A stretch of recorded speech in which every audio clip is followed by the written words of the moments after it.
Hello everyone, welcome to the Kapil classes for English. Let's start the class. और आज की जो हमारी क्लास है वो कल जैसे मैंने आपको पढ़ाया था टेंस की ही सेकंड क्लास है।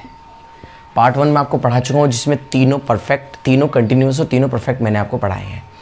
तो अब जो नेक्स्ट है उस वीडियो को देख लीजिए, उसके बाद ये चीज़ें आपको समझ आएंगी। अब जो नेक्स्ट हमारा है मैं आपको पढ़ाने जा रहा हूँ प्रेजेंट इंडेफिनिट। प्रेजेंट इंडेफिनिट क्या होता है? अगर मैं इसकी डेफिनेशन की बात करूं तो इसकी डेफिनेशन होती है इट इज यूज्ड फॉर, कहाँ पर हम इसका यूज़ करते हैं? For regular action. कोई रेगुलर एक्शन आप काम कर रहे हैं रेगुलर, उसके लिए हम इसका यूज़ करेंगे। आपकी हैबिट हो कोई, उसके लिए यूज़ करते हैं। कोई आपकी हॉबी हो उसके लिए यूज़ करते हैं। हमारे जो कस्टम्स होते हैं, रिचुअल्स कस्टम्स जो होते हैं, उनके लिए यूज़ करते हैं। जहाँ कहीं भी आपको ये सारी चीज़ें दिखाई दें, इनमें से कोई भी एक, उसके लिए हम प्रेजेंट इंडेफिनिट का यूज़ करते हैं। अगर मैं बोलूँ जो काम हमारी ज़िंदगी से जुड़ा है, चाहे भले ही उस काम को हम रोज़ करें, हफ्ते में एक दिन करें, महीने में एक दिन करें, साल में एक दिन करें, उसके लिए हम प्रेजेंट इंडेफिनिट का यूज़ करते हैं। वो आपके रेगुलर एक्शन हो सकता है, वो आपकी हैबिट, हॉबी, कस्टम्स, कुछ भी हो सकता है। जैसे रेगुलर एक्शन हम रोज़ाना सुबह उठते हैं तो रेगुलर एक्शन हो जाएगा। खाना खाते हैं वो भी रेगुलर एक्शन है। लेकिन कस्टम्स, जैसे हम होली मनाते हैं, दिवाली मनाते हैं, उस तरीके से वो कस्टम्स होते हैं। तो प्रेजेंट इंडेफिनिट में क्या होता है? सबसे पहले इसमें सब्जेक्ट आता है, सब्जेक्ट के बाद इसमें डायरेक्ट मेन वर्ब आ जाता है, और फिर इसमें ऑब्जेक्ट आने के बाद अदर वर्ड्स आ जाते हैं।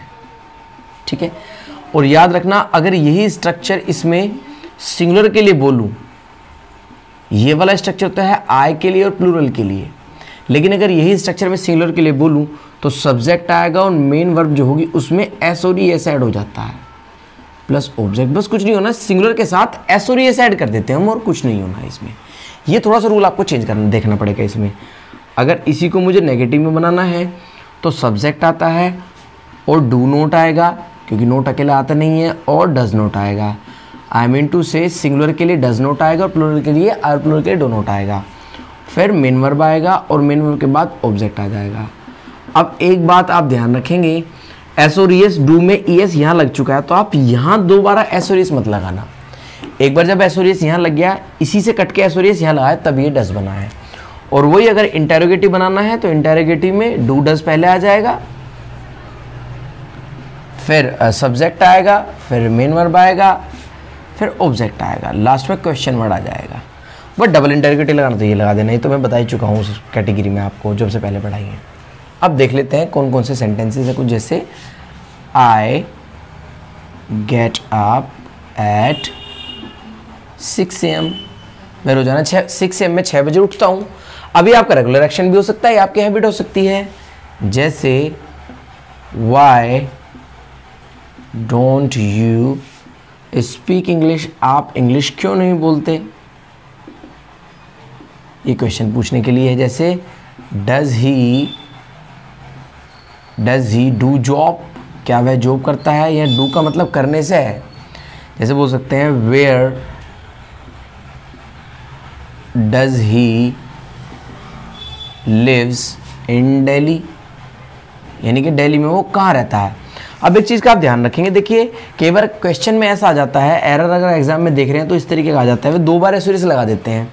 जैसे एक एस और एस तो ये लगा और एक ई एस ये लगा, तो याद रखना दोनों में एस और एस नहीं लगेगा।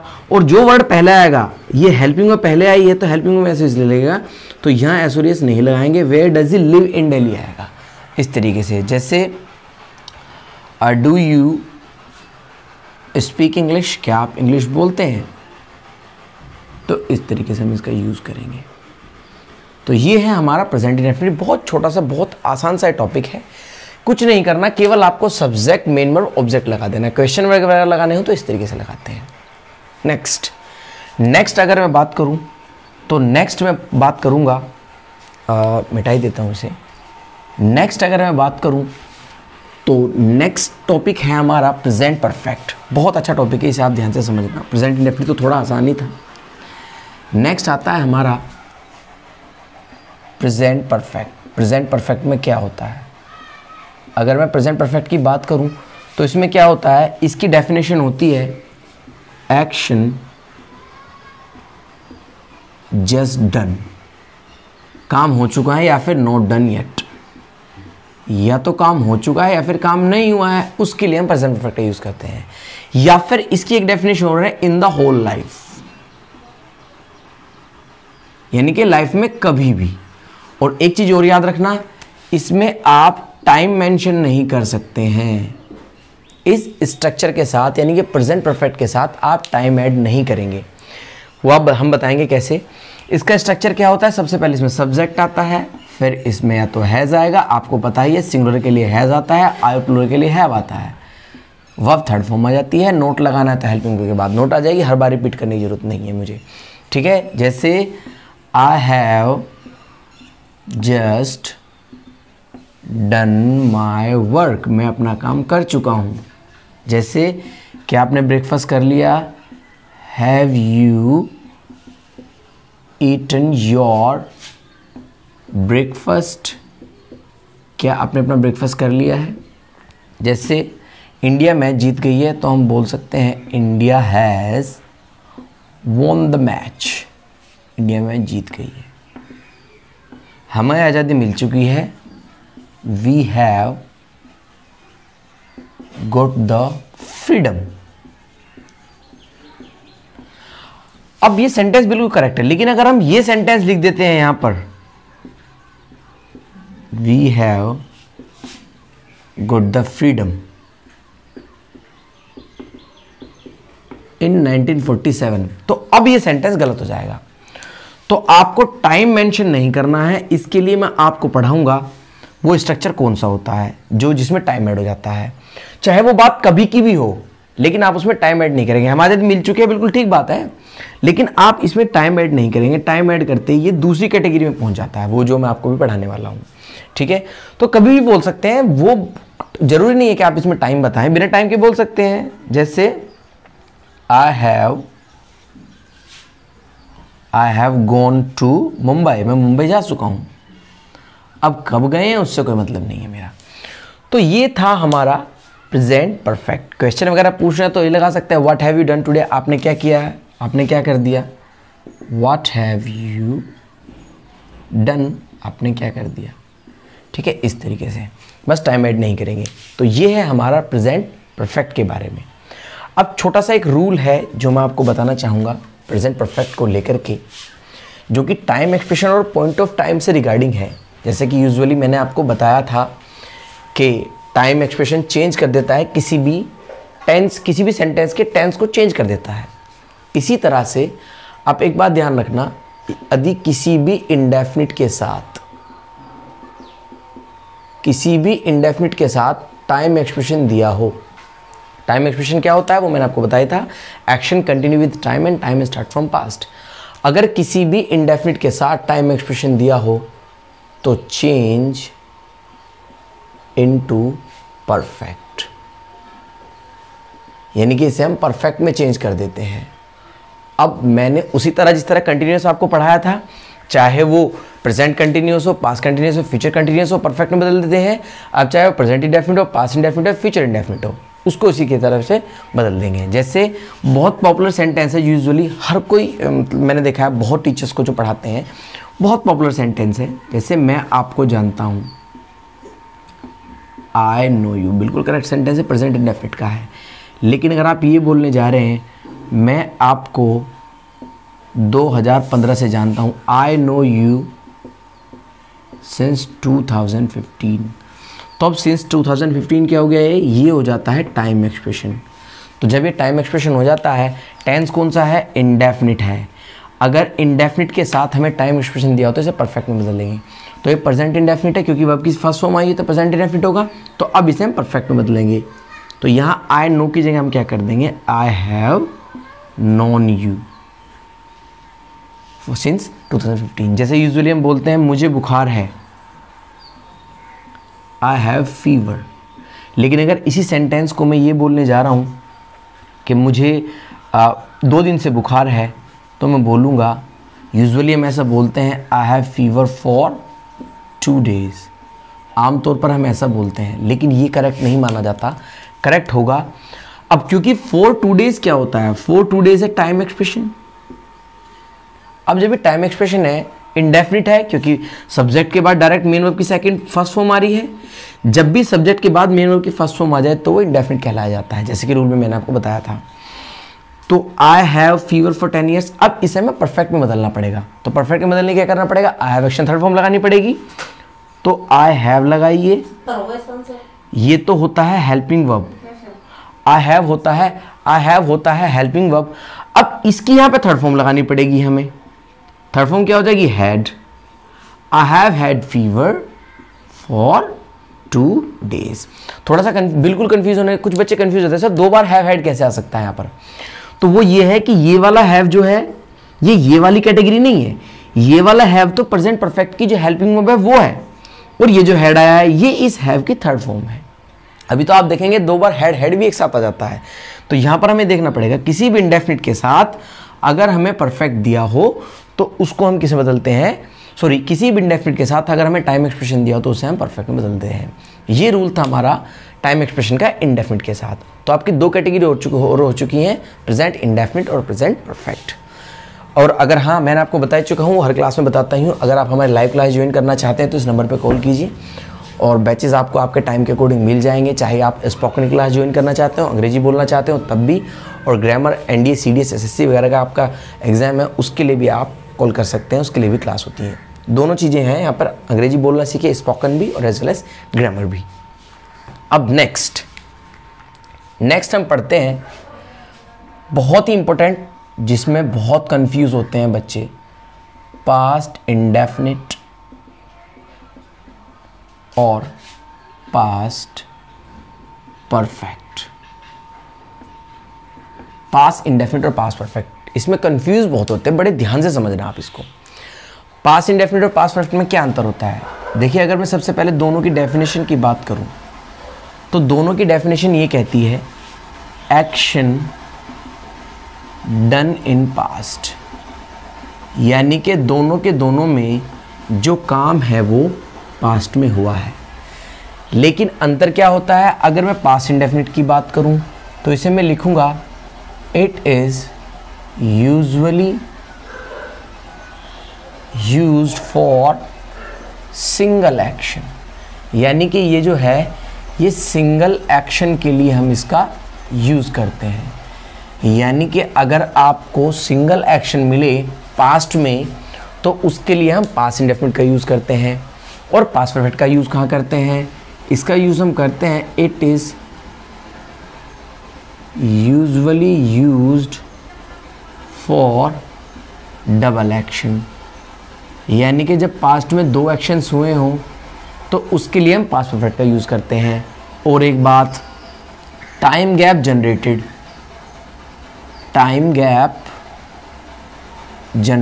आई मीन टू से के 2 जो एक्शंस होंगे, डबल एक्शन होंगे तो 2 एक्शन होंगे, 2 एक्शन के बीच टाइम गैप जरूर जनरेट होगा, यानी कि एक काम तो पहले हुआ होगा और एक काम बाद में होगा, तभी हम पास्ट परफेक्ट को बनाते हैं। तो ये ध्यान रखना है, past perfect usually double actions के लिए यूज होता है ना कि सिंगल एक्शन के लिए, और पास्ट इंडेफिनिट सिंगल एक्शन के लिए यूज होता है ना कि डबल एक्शन के लिए। अब सबसे पहले पास्ट इंडेफिनिट को देख लेते हैं। डेफिनेशन तो इसकी आ गई, एक्शन डन इन पास्ट, चाहे वो 1 घंटा पहले हुआ है, 10 साल पहले हुआ है, 100 साल पहले हुआ है, 1000 साल पहले हुआ है। अगर एक एक्शन हुआ है, एक काम हुआ है तो उसके लिए हम पास्ट इंडेफिनिट का यूज करते हैं। जैसे अगर इसके रूल्स की बात करूं, सबसे पहले सब्जेक्ट आएगा और डायरेक्ट मेन वर्ब की इसमें सेकंड फॉर्म आ जाती है और फिर ऑब्जेक्ट आ जाता है। और अगर इसके नेगेटिव की बात करूं तो नेगेटिव में सब्जेक्ट आएगा और डू की सेकंड फॉर्म डिड नॉट आ जाती है, और जब सेकंड फॉर्म यहाँ पर आ चुकी है तो अब मेन वर्ब की फर्स्ट फॉर्म आएगी, आप ध्यान रखेंगे, प्लस ऑब्जेक्ट आएगा। कितनी बार वो एग्जाम में ऐसा भी कर देते हैं, डिड नॉट के साथ वर्ब की सेकंड फॉर्म दे देते हैं, तो ये आपको ध्यान रखना पड़ेगा। अगर डिड आ गया तो डिड के बाद हमेशा वर्ब की सेकंड फॉर्म आएगी, सॉरी फर्स्ट फॉर्म आएगी, डिड के साथ हमेशा वर्ब की फर्स्ट फॉर्म आएगी।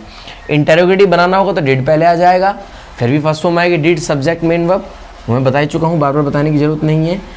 डिड आ जाएगा इंटरोगेटिव के लिए, फिर सब्जेक्ट आ जाएगा, फिर मेन वर्ब की फर्स्ट फॉर्म आ जाएगी, फिर ऑब्जेक्ट आ जाएगा। अगर किसी मेन वर्ब के बाद कोई फॉर्म ना लिखी हो तो उसका सिंपल मतलब होता है कि ये वो फर्स्ट फॉर्म है। सेकंड ली होगी तो सेकंड आएगी, थर्ड है तो थर्ड आएगी, आएनजी तो आएनजी आएगी। लेकिन अगर कुछ भी नहीं लिखा तो इसका मतलब होता है कि ये फर्स्ट फॉर्म है। अब देख लीजिए इसका यूज कर सकते हैं हम इस तरीके से, जैसे आई वेंट टू दिल्ली इन 2010 में, 2010 में दिल्ली गया था। अब वो सेंटेंस जो था, और हाँ इसमें टाइम भी ऐड हो सकता है,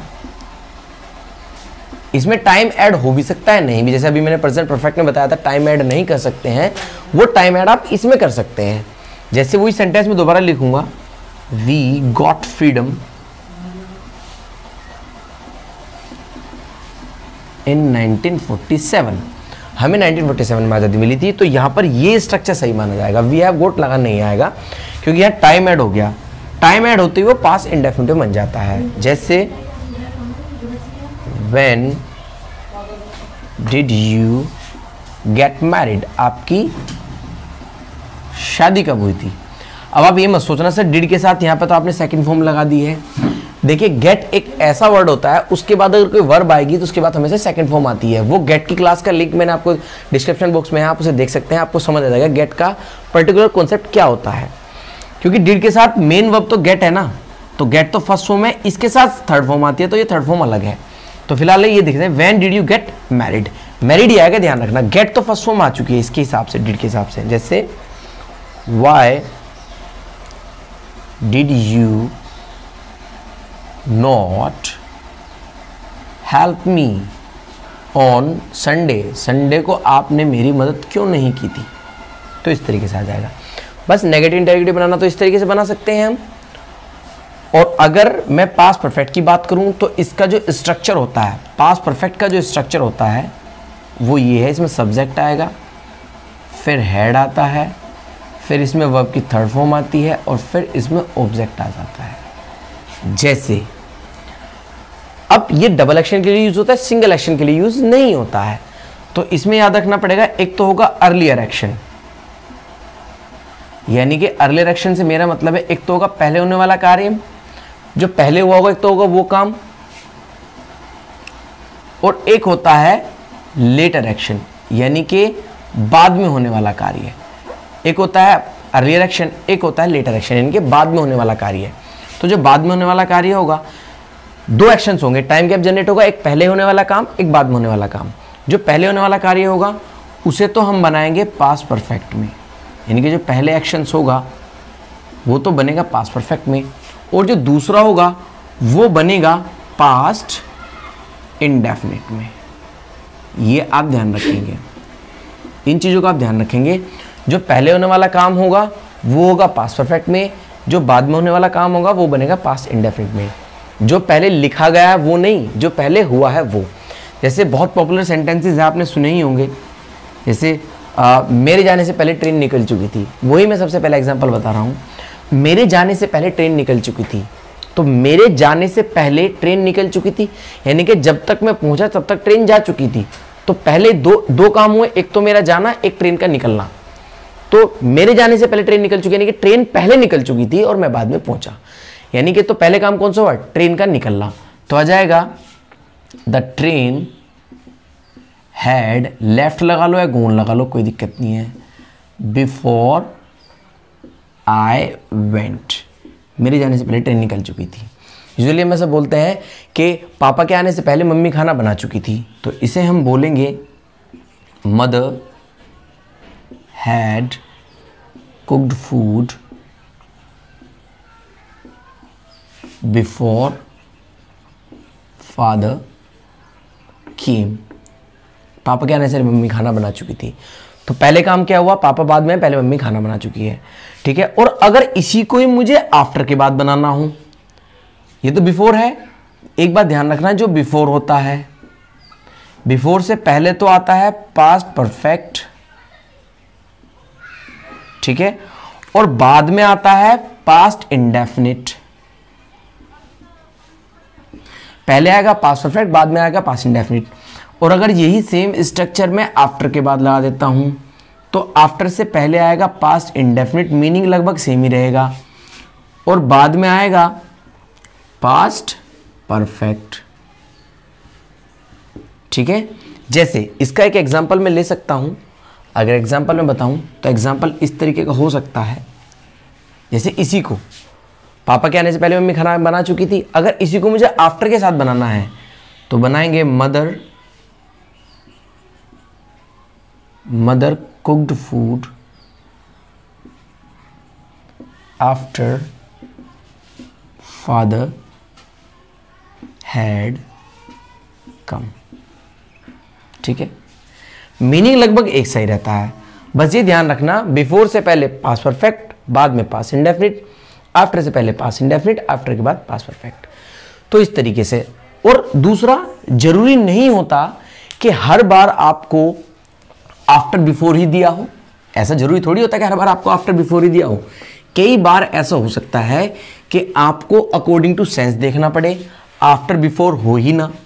जैसे एक सेंटेंस में लिखने जा रहा हूं जो आप देखेंगे, जैसे सेंटेंस है लाइक उसने मुझे एक बुक दी। ये सेंटेंस बहुत पॉपुलर सेंटेंस है, इसलिए मैं बताता हूं जब भी इसे टॉपिक को पढ़ाता हूं।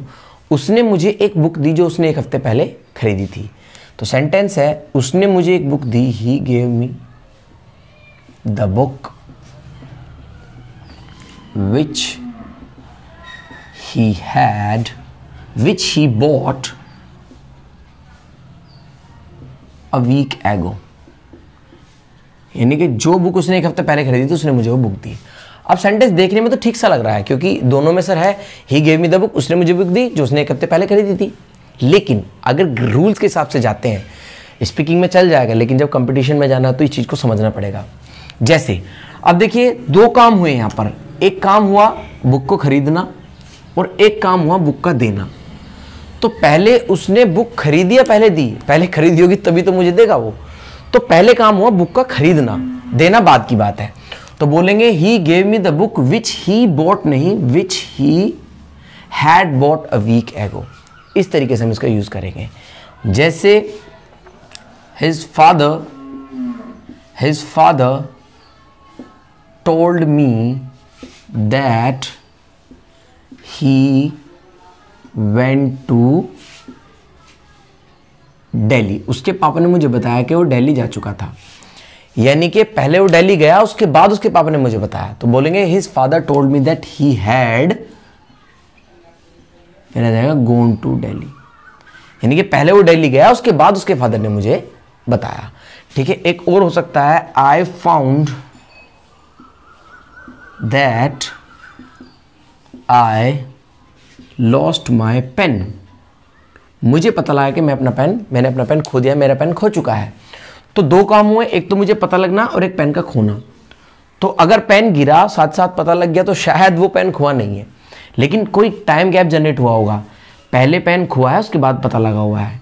तो पहले बोलेंगे I found that I had, आएगा यहां पर I had lost my pen. तो इस तरीके का स्ट्रक्चर भी हो सकता है, जरूरी नहीं कि सारे सेंटेंसेस आपको आफ्टर बिफोर के हिसाब से ही मिले। तो ये था हमारा पास्ट परफेक्ट का कॉन्सेप्ट। याद रखना, एक सेंटेंस अगर सिंगल सेंटेंस दिया हो और टाइम गैप जनरेट ना हो, अगर सिंगल सेंटेंस दिया हो तो पास्ट इंडेफिनिट में ही बनाना है। पास्ट में कितना ही पुराना कोई सेंटेंस अगर सिंगल दिया है तो उसको पास्ट इंडेफिनिट ही बनाएंगे। पास्ट परफेक्ट कब बनेगा? जब दो एक्शन दिए हो, टाइम गैप जनरेट हो।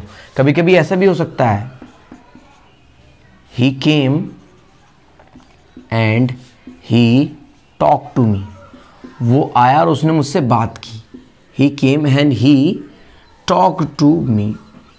अब देखिए ये भी दो सेंटेंस है, एक उसका आना और मेरा बात करना, लेकिन यहां पर नो टाइम गैप, यहां पर टाइम गैप जनरेट नहीं है। जैसे ही वो आया उसने मुझसे बात की, he came and he talk to me. तो यहां पर हम इसको पास्ट इंडेफिनिट में ही बनाएंगे। तो मेरा कहने का मतलब है कि पास्ट इंडेफिनिट भी कभी कभी डबल एक्शंस के लिए यूज हो जाता है, बट कब? जब नो टाइम गैप जनरेटेड। तो मैं बोल सकता हूं past indefinite used for double actions. Past indefinite भी डबल एक्शंस के लिए यूज हो जाता है, बट कब होगा? जब नो टाइम गैप, जब कोई टाइम गैप ना हो। He came and he talk to me. Sir आया और सर ने पढ़ाया, sir came and sir taught. तो कोई टाइम गैप जनरेट नहीं हुआ, जैसे सर आए सर ने पढ़ा दिया। तो ये प्रॉपर कॉन्सेप्ट है पास्ट इंडेफिनिट का और पास्ट परफेक्ट का। अब वही एक सेंटेंस में दोबारा लिख दूंगा वही। अब मैंने बोला था किसी भी इंडेफिनिट के साथ अगर टाइम एक्सप्रेशन दिया हो तो हम उसे परफेक्ट में बदलते हैं, सेम वही पैटर्न है, जैसे मैं आपको जानता था, ये पास्ट इंडेफिनिट हो जाएगा, आई न्यू यू। और अगर यही सेंटेंस मुझे लिखना है, मैं आपको 5 साल से जानता था, I knew you for 5 years, मैं आपको 5 साल से जानता था। तो अब ये क्या हो गया, फॉर 5 years क्या हो गया, टाइम एक्सप्रेशन। और टेंस कौन सा है, पास्ट इंडेफिनिट। एंड किसी भी पास्ट इंडेफिनिट के साथ टाइम एक्सप्रेशन दिया हो तो उसे परफेक्ट में बदलते हैं। तो क्या बोलेंगे, आई हैड नोन, मुझे यहां पर लिखना पड़ेगा, I had known you for 5 years। एक सेंटेंस और मैं लिखना चाहूंगा, जैसे जो सेंटेंस था वही, मुझे बुखार है, जैसे मुझे बुखार था तो मैं बोलूंगा आई हैड फीवर। लेकिन अगर मुझे बोलना मुझे 4 दिन से बुखार था, तो यूजुअली हम बोलते हैं I had fever for 4 days, मुझे 4 दिन से बुखार था। तो अब क्या करना पड़ेगा, पास्ट इंडेफिनिट के साथ टाइम एक्सप्रेशन दिया है, तो यहां पर क्या करना पड़ेगा, इसको पास्ट परफेक्ट में कन्वर्ट करना पड़ेगा। तो पास्ट परफेक्ट के लिए क्या करना पड़ेगा, आई हैड, ये तो हेल्पिंग वर्ब होगी। अब थर्ड फॉर्म भी तो हैव की हैड ही होती है, तो यहां मुझे लगाना पड़ेगा आई हैड, मुझे लिखना पड़ेगा यहां पर I had fever for 4 days, मुझे 4 दिन से बुखार था। तो यहां पर 2 बार हैड आया, इसमें कंफ्यूजन की जरूरत नहीं है, ये हेल्पिंग वर्ब है और ये यहां पर मेन वर्ब है जो हैव की थर्ड फॉर्म हैड होती है। तो ये हमारा कॉन्सेप्ट था पास्ट इंडेफिनिट और पास्ट परफेक्ट का, बहुत ही इंपॉर्टेंट कॉन्सेप्ट है ये, इसे आप ध्यान से समझिए। अगर आपका कोई क्वेश्चन क्वेरी है, kindly write in the comment box, kindly subscribe the channel, like and share also. Thank you very much, God bless you, take care and bye bye.